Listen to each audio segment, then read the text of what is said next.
Yung bigay sa atin. Nakita po kasi malalakas daw ang sigaw ninyo. Okay po. Nasaan po ang mga taga-barangay? Turo! Thank you po. Thank you po. Thank you po sa... Ay, thank you, ma'am. Thank you po sa pag-anyaya. Naririnig po ba ako sa likod? Nakikita po ba ninyo ako? Kailangan ko pang tumayo dito. Ay, huwag naman sa taas. Dito na ako. Bakaling pa rin ako. Diba?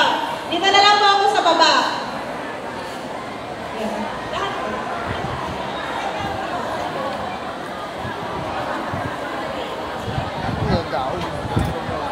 May paribon pa ako. Paribon doon. So ngayon po, ang i-discuss ko sa inyo, kung gusto ninyong mag-discuss ako, gusto pa ba ninyong mag-discuss ako, o alam na po ninyo yung inyong mga karapatan bilang babae. Sino po ang hindi pa nakakaalam para alam ko kung saan ko sisimulan. Baka sisimulan ko, paulit-ulit lang naman yan. Ganyan lang din naman yan, ganun sasabihin nyo. Gusto ninyo ma-discuss. Sige po, i-discuss ko po yung mga karapatan ninyo. Sana yung mga, lalo na po yung mga may problema po dyan sa asawa, sa mga binubugbog dyan, hindi binubugbog ng pagmamahal, kundi binubugbog ng, problema. Mga binubugbog ng problema. O di kaya, sino ba ang may mga kabit dyan? Sa mga pumapatol sa may asawa. Tatalakayin din po natin yan. Sa gustong makinig talaga, na gusto talagang makinig at may problema mga ganun, pwede pong humarap dito para mas marinig ninyo. Yung mga walang problema daw sa likod muna. Joke lang! So yan. Sa ating familiar naman po kayo sa RA 9262. Yan po yan ang nakalagay po dyan yung mga karapatan po natin mga kababaihan po dyan. Yan po yung mga kaso na pwede natin ikaso sa ating mga asawa. Na dati po, wala po yung mga yan. So, yan. Pupuntahan mo yung sa likod kasi parang mga nagmamarites yung mga nasa likod. Magtatanong po ako, ha? Iikutin ko kayo para makita ko isa-isa yung mukha ninyo. Kasi pagka hindi kayo nakinig, tapos pumunta kayo sa istasyon, bakit? Di nakinig? No. Para makita ko naman kung sino-sino yung mga nandito. Yan, lahat ng barangay po kasi nandito po, kasi hihilingin ko po sa inyo na sana po, pagka may biktima sa barangay po ninyo, kayo po ang unang-unang tutulong. Alam po ba ninyo kung bakit? Dahil po, sa nasa logo ninyo, nakibigay, nababasa naman po ninyo, dapat po kayo po ang number 1 na susuporta sa mga biktima po natin. Dapat po kasama po sa project po ninyo na dapat kasama sa project po ninyo yung gano'n. Pagsuporta po sa ating mga kababaihan. Kasi ang nangyayari po niyan, sa amin pupunta yung biktima, tutulungan namin, magsasampa ng kaso, tapos sa huli, hindi na po itutuloy. Aatras na po, magdi-desistance. Kasi, una, walang pamasahe. Pangalawa, ang sabi ng kapitbahay, hindi na, patawarin mo na kasi walang pangkain yung mga anak mo. Wala kang mahihihingaan ng pampalamon dyan. Sino magpapalamon kung nakakulong yung asawa mo? Di wala. Halos nung pumunta sa amin, bitak-bitak ang mukha. Parang napuputol po yung suporta natin sa mga babae ganun. Tinulungan na natin yung una. Nasampahan na ng kaso yung lalaki. Pero umaatras, hindi na tutuloy, hindi na bibigyan ng hustisya. Hanggang sa isang linggo, isang buwan, darating, pupunta sa atin. Namatay na si ganito. Bakit? Pinugbog ulit. Di ba pinasuhan na? Hindi, inatras. Nagigets po natin. So, kailangan po namin yung support ninyo. Kasi sa amin sa PNP, ang ginagawa namin, sinasampa namin yung kaso. Kami ang unang abogado, which is libre. Wala kaming pinapabayaran. Libreng abogado hanggang sa maiakyat natin, tapos magpapaunat po siya bigay ng government. Kaya lang, habang gumugulong ang kaso, wala akong suporta na nakukuha.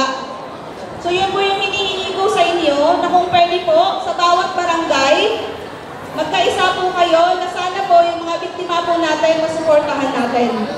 Hindi man fully sa financial niya, pero naman natin siya, halimbawa, may mga business owner dito, alam ko, o hindi na kumikibo, kahit tagawalis lang po doon, para may pampalamon po siya sa mga anak niya. Ay, para ang sama, no? May pampakain sa mga anak niya. Yun po yun, para ituloy-tuloy po niya.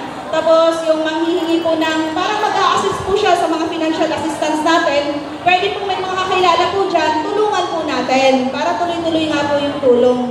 Yun po kasi, pag naputol na po yan, wala sang choice, pagbibigyan yung lalaki ulit, tapos babalik ulit na naman sila sa ganun. Ganun po ang nakikita ko. Palagi nagpupunta, paulit-ulit, sabi nga ng mga tanod, paulit-ulit, eh wala tayong magagawa lang, walang magpapalamon sa mga anak. Eh kung papalamunin ng tanod, pwede pa, di kapitan, pwede. Pero kung may support po talaga sa mga kababaihan natin na gano'n, tuloy-tuloy po, mabibigyan sila ng hustisya na dapat kailangan nila. So kasi minsan po talaga, sabi nga nila, ang pinagsama ng Diyos, yung mga ikinasal, ay hindi pwedeng paghiwalayin. Kaya lang paano kung halos patayin na po yung babae? Paano kung yung mga anak ginagawa ng punching bag araw-araw? Tama pa ba na magsama pa po ba sila? Hindi po ba? Hindi na po siguro pwede yun. Kung araw-araw naman, black and blue, nakikita niyo yung kapitbahay niyo. Ayos magsuot na siya ng mata na lang ang nakikita sa kanya. Kasi puro lata yung katawan niya. Diba? Tapos pagchichismisan pa natin, mga marites dyan. Ano bang naitulong mo sa buhay niya pag chichismisan mo pa? O kaya kakabitin mo pa yung asawa niya, di ba? Ang sama. Di ba? Ang sama ng mga marites, tapos mga kabit na yan, di ba? Di ba kayo naawa sa mga anak na halos ano na lang yung anak nila, halos wala nang makain, butot balat na, tapos ikaw, sasaw-saw ka pa doon, di ba? Imbis na tulungan natin, gagawin pa natin kakatawanan. Hindi kaya pagchichismisan pa natin kasi wala tayong magawa. Huwag po ganun. Pagchismisan natin, pero ang pagchismisan po natin is kung paano matulungan yung pamilya na yun. Ganun po dapat. Diba? So yun, nagsermon na ako. Umagang-umaga, sermon ng sermon, parang nanay. Mga nanay na kami, sisermonan pa kami. Bakit? May alam ka ba? Pero parte lang po yun, para at least may share ko po sa inyo. Baka sakali, di po ba? O sa bayan ng Bukawi, unang-una, gawa ng KPK, support sa mga naabusong mga kababaihan. O di ba? Maganda po yun, di po ba? Ayan. So ngayon, ayan, sa 926 tayo, alam na ninyo, may physical, emotional, financial, at sexual. Huli natin ang sexual, ano? Kasi baka antukin na kayo sa mga nauna. So ihuhuli ko yung medyo nabubuhay-buhay kayo dyan. Kaya kasi mga kababaihan ng mga nandito, may mga kalalakihan unti-unti. No? Pero yung mga kuya dyan na nandito, kung ano yung marinig ninyo, i-share ninyo sa mga katulits ninyo. No? Mga tulits din kayo, mas malala pa. No? Nag-agree po ba kayo? Kung marites yung mga babae, mas tulits yung mga lalaki. Tama na. Kahit ka ila-ilaliman yan, alam nila. Detalyado pa. So yan, sa physical natin, meron tayong bago ngayon. Kailangan po, pag nag-regular filing po tayo, kompleto ang papel natin. Kaya yung mga nagagalit dyan, bakit ang tagal-tagal, bakit ayaw pang i-file? Ngayon po kasi hindi ko i-endorse yan kung wala kayong ebidensya. Physical natin is kailangan 24 hours. Dapat po na medical po kayo. Hindi pwedeng after 38 hours, 48 hours after isang linggo, isang buwan. Kailangan po, kung nabugbog kayo kagabi, magpa-medical kayo ngayong umaga. Kung hindi ninyo kayang tumakbo kagabi, pilay-pilay na kayo. Pwede naman kinabukasan yon. Basta within 24 hours, hindi lalagpas. Kasi pag lumagpas na yon, hindi na po tatanggapin. Naiintindihan mo natin? Hindi tatanggapin. Pag ikaw lagi kang binubugbog, pa-medical ka ng pa-medical kahit 10 beses. Kasi darating at darating ang araw, ang pagmamahal na sinasabi mo na yan, mauuntog ka, gigising ka, sabihin mo, ay hindi ko na mahal, itutuloy ko na. At least may resibo ka ng 10. Diba? Tain mo yung 10 beses, inuntog-untog ka, wala pa din, ano? Ano bang ginawa para nagising ka? Ay, buntalin, sampalin, suntukin, ano pa bang pwedeng gawin? Tadyakan, o wala pa din, mahal daw niya, mahal. O di kaya para sa mga anak namin, wala akong pampakain, wala akong trabaho. Kaya din yun, women's empowerment, dapat yung mga kababaihan natin, kahit nasa bahay, marunong sila.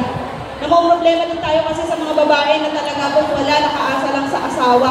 Kaya yung mga lalaki, abay, nakaganon sila. naman nila alam. Ang taong nasa bahay, ang daming trabaho din yan. Naglalaba, nagluluto. Eh, kung magbayad ka ng katulong, baka mas mahal pa ang hingin ng katulong kaysa asawa mo, di ba?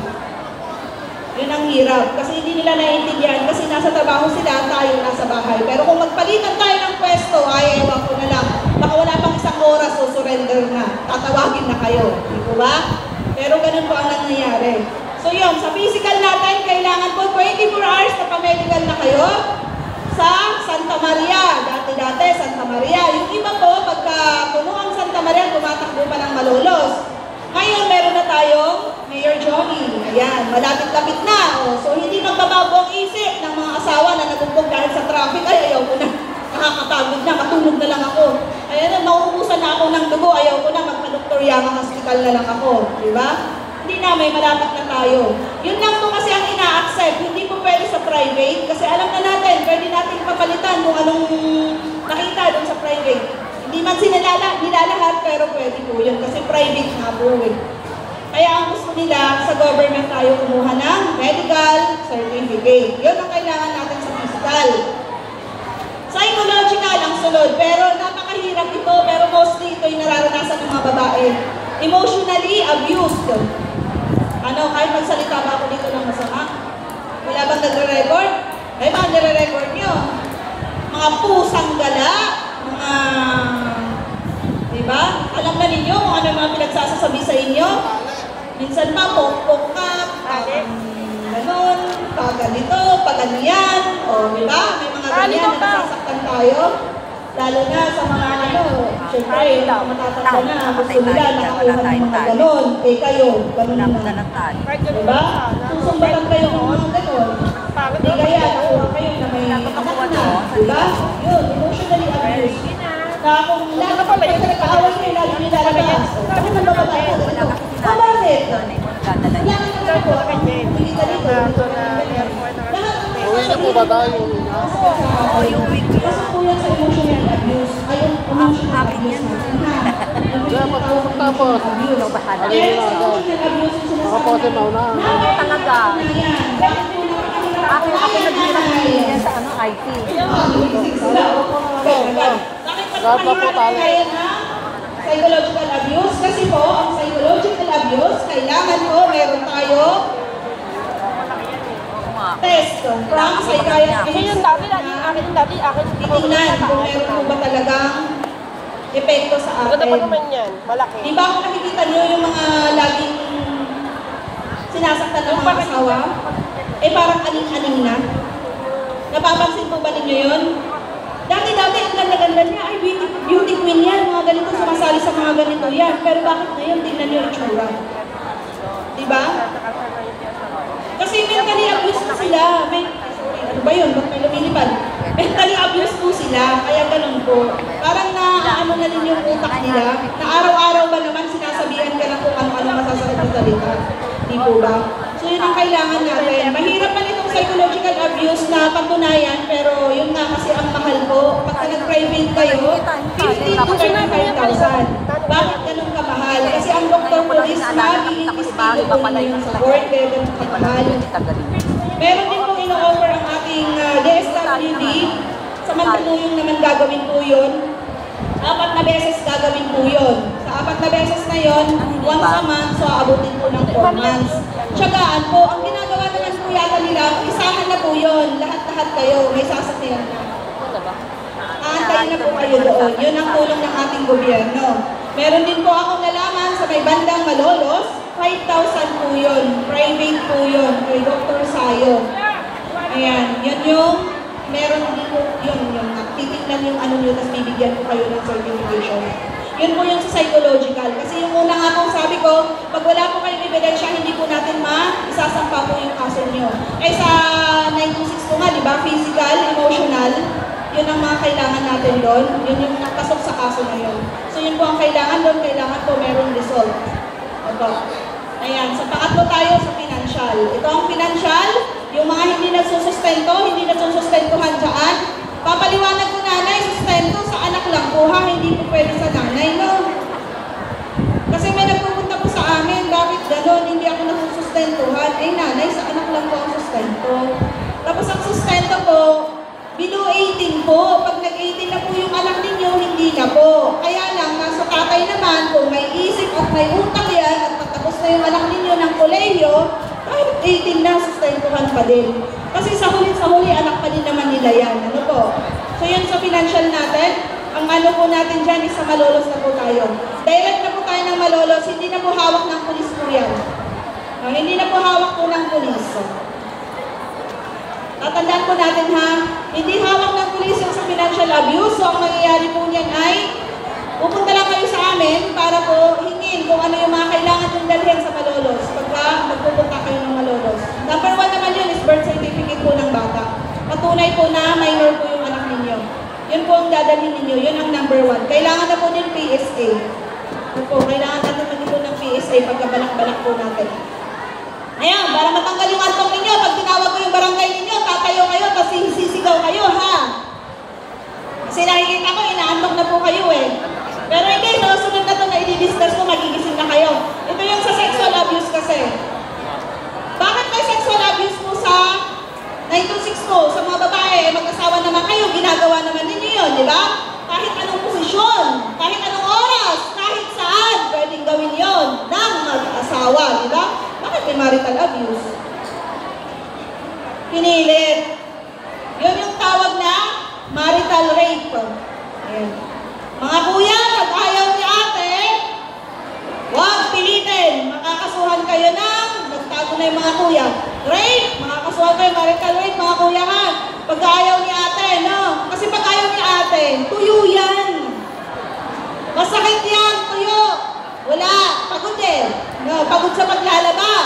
Pagod sa pag-aalaga ng bata, sabihin nyo, nasa bahay ka lang naman, paano ka mapapagod? Meron bang pumupunta? Ha? Ay, mga kuya, teknik, sinabi nila, para daming payag si misis, labasan niyo ng pera. Oh, labasan niyo ng pera si misis, baka hindi tumanggi yan. Nasa may pintuan pa lang kayo, naliligo na yan. Diba? Pauwi pa lang kayo, maliligo na. I-check ninyo, oh, ready ka mamayang gabi, 3 rounds. Meron ako dito lilibuhin. O, diba? Tama ba mga ating? Payag kayo? Payag. Ayan, mga kuya ha, para laging pumapayag, dapat laging may dala. Hindi lang kulay orange ha. Baka sabi mo pera, kas kulay orange lang, 20-20. Hindi pwede. Diba? Pwede ba yun, 20-20? Ay, blue! Blue pala, blue. Hindi daw pwede yun. Oo nga naman, ano, pag kayo nagpupunta sa mga beer house, naglalabas kayo, bakit sa mga asawa nyo, di kayo maglabas, ano? Tama nga yun natin, no? Ayun, para laging payag. Pero yun nga, pag ayaw pa din, ay pasensyahan tayo. Pagka sabihin niya, hindi ako mukhang pera, sabihin, ay wala. Pasensyahan na, mag-antay kayo kung kailan, ano, init na init. Na yung siya na ang, ano, mga ngalabit, siya na ang hahatak sa inyo. Aminin ninyo mga kababaihan ha, may araw na ganun. No, gustong-gusto nyo, kayo na nangungulit, ano? Ito naman mga kuya ha, pag si ate nangungulit, abay ang kulit, gusto araw-araw, umaga, tanghali, hapunan, gusto, ay huwag kayong tatangke. Na, pag tinanggihan mo sila, oh, emotional abuse naman, mentally abuse, eh bakit ba? Abay, sumama pa ka ng dama. No. Sabihin niyo na, pag ako may gusto, laging handa yan ha, laging naka-flag raising yan ha. Pag ganyan, lulugo-lugo, ay nako. Oh. Kailangan ng pera? Ay hindi magbibigay ng pera.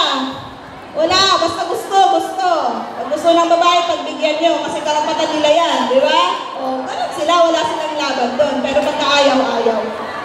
Bang! Tulog!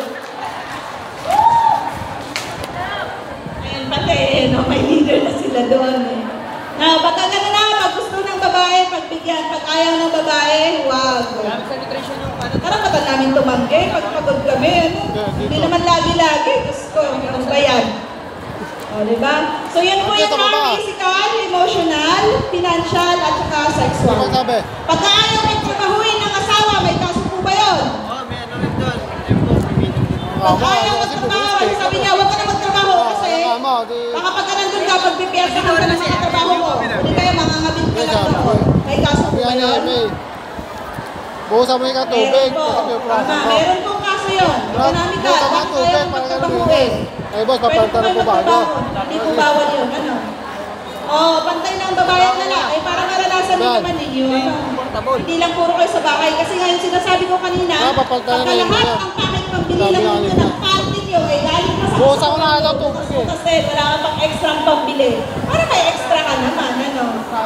O, basta titingnan lang po ninyo, ulit-ulitin ko, yung mga bata is nasa tao sa magbabantay, di po ba? Lalo na pagka may anak, na maayos naman po yung magbabantay. Huwag na huwag po ninyong maiwan yung mga anak ninyo sa mga lalaki na magbabantay. Kahit pa, sorry po ha, sa mga LGBT, huwag na huwag po kayong papayag. Basta lalaki, sinasabi ko, lalaki, huwag niyong papabantayan yung anak ninyo, lalo na pagka babae po yan. Kasi may natatanggap kaming report, yun nga po, ang nangyayari, may sexual abuse kung sa bata. Oh. Ikaw ba, iiwan mo yung anak mo sa lalaking magbabantay? Diba sa babae po tayo dapat mag-iwan? Isipin naman din natin, tapos ngayon reklamo ka, hindi unang-una, hindi naman dapat iniiwan talaga yun, diba? Ba't iniwan mo sa lalaki? Oh, ikaw din, may sala ka din, isa ka din. So yun ano natin, pagka nagtrabaho tayo, nasa maayos ang mga bata. O, kung pwede yung trabaho natin, kung kailan natin masusundo yung mga anak natin sa school, o kahit pwedeng magpaalam sa boss, mga ganun ba, yung parang convenient po sa atin. Ano po? Taal!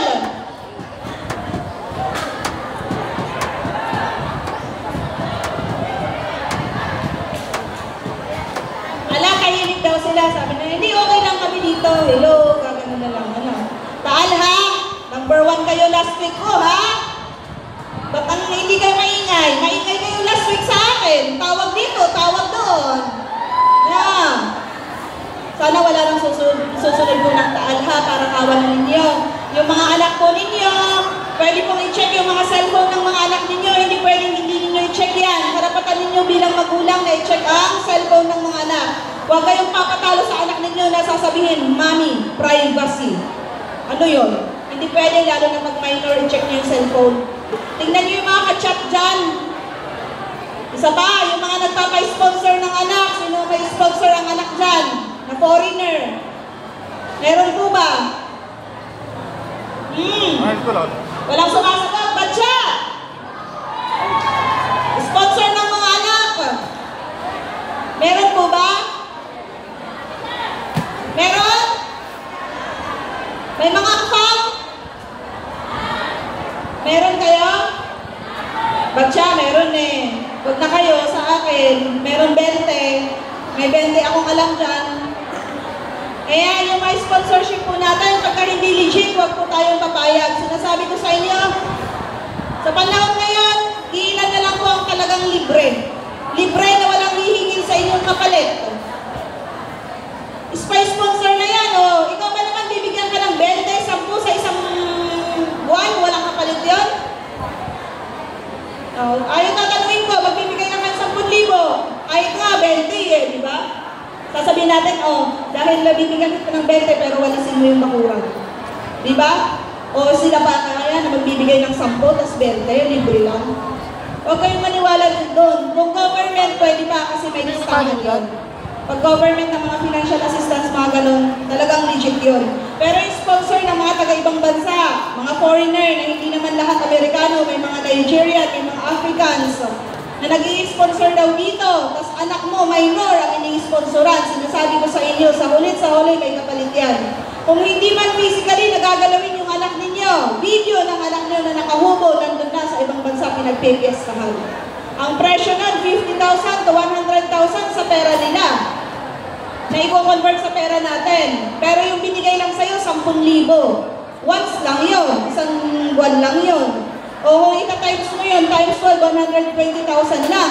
Eh yung video ng anak mo, kada load nun, may lalabas nun, 50,000. O diba? Hindi kayo nakanabang, kukunti lang. So yung sponsorship na sinasabi sa inyo is pinagkikitaan pala yung anak mo, hindi mo pa alam. So yun nga kung sinasabi, i-check po ninyo yung cellphone ng mga anak ninyo, hindi pwedeng hindi. Magagaling yung mga bata, o may binlock ka na doon sa isang account niya na pinapakita, may pangalawa pa palang account. Mas magaling pa sa mister niyo, ano? may Alpha, may Bravo na cellphone, pero yung anak mo merong Alpha na account, tapos may Bravo din na account. Diba? Kaya lahat po kailangan natin kalikutin. Kasi yung isa, binlock niya sa isang account, tapos sa kabila, ka-chat pa din pala niya. Diba? Kasi ang mga bata ngayon, mas magaling na sa atin. 12 anyos, mas magaling sa nanay, mas maraming posisyong alam. No, napakasakit ano. Baka yung anak niyo tatahitahimik, pero pag tinanong namin, mas marami pang alam kaysa sa inyo. Diba? Kasi yan sa napapanood. Kaya ngayon naman, kung wala namang mga kailangan sa school na kailangan ng cellphone, baka pwede bawasan. Bawasan ninyo. Pagka for safety naman na reason na kailangan may cellphone para matawagan kayo, baka pwede yung decay pad na lang. Para hindi na lang muna sana. Kaya lang yung mga bata ngayon, mas matindi pa nga eh, no? Ang alam ko lang, iPhone 5, yun pala, may iPhone 15 na. No? Tapos sasabihin, nanay, bilhan mo ako neto. Kasi gusto niya iPhone 15 daw, ayaw niya ng iPhone, kung ano-anong iPhone papalitan mo, ikakapalit mo na ng iPhone. Eh yung iPhone mabilis, di ba, umikot yung ano niya, mag-upgrade. Napakahirap talaga ngayon mag-handle ng mga kabataan. Kaya yung nakikiusap din kami sa inyo, pa-share sa mga magulang, na bantayan po yung mga anak nila. Sabi nga, lagi namin sinasabi ng higpitan, kaya lang sabi naman ng mga magulang, pag hinigpitan po namin yung mga yan, lalo, magwawala. Kaya lang, pag hinayaan mo na naman, walang-wala na. Diba? Nakasakit, no? So yun, bilang ano din, nakikisulo kami sa inyo, baka yung mga parents ng mga bata sa barangay po ninyo, baka pwede may meeting, mga ganun, naiintindihan naman namin kasi hindi naman pwedeng tawagin yan kasi may mga ginagawa sa bahay.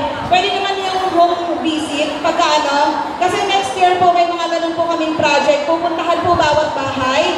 Eh ngayon nakita ko may mga KTK, di ba? Lahat na ng barangay, di ba? Lulungboy!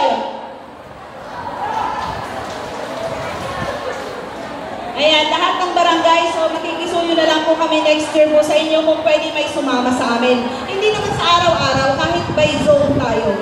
Kung kailan kaya niyong i-handle. Halimbawa, si ate, isang oras.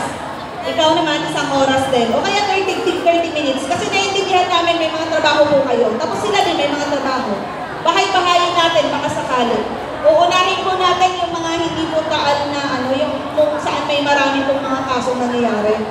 Yun po tayo. Next year po yun na project po natin. Sana mailagdag din po sa inyo. Na po, patulungan lang po kami para po wala po sana tayong kasong na natatanggap. Kasi ang Bulacan po, pinakamataas ang rate po. Mga sexual abuse, dito po lagi. Ano po? Viral tayo, yun nga, last week viral tayo, Bukawi. Pero okay naman kasi nahuli naman na, okay na po yun. Gumugulong na yung kaso.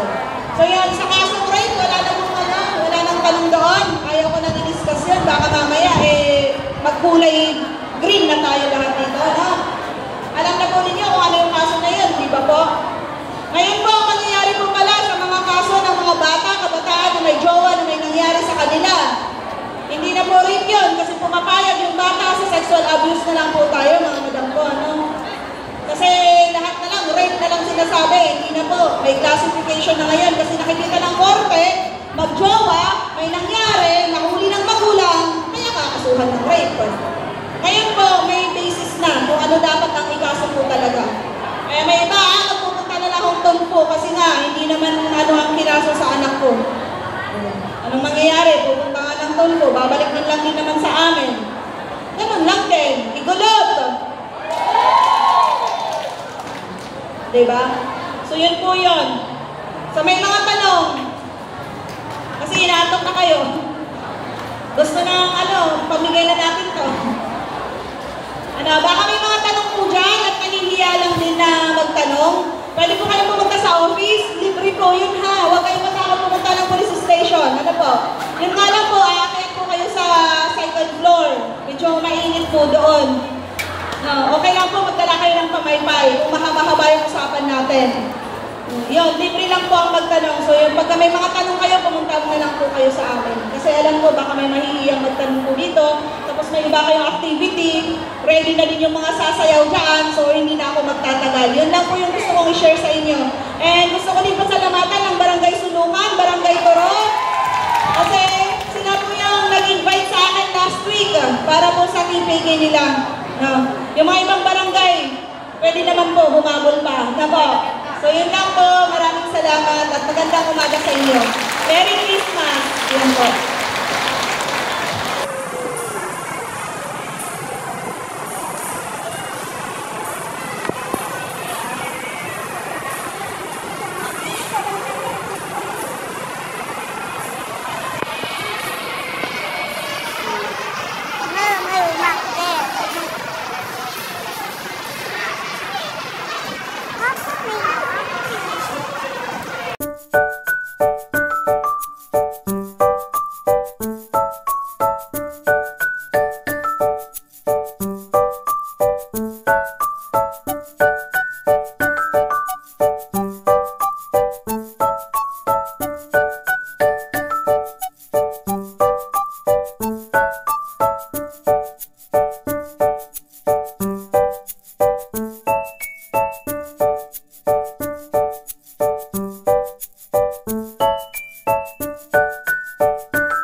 sample ng mga hankies.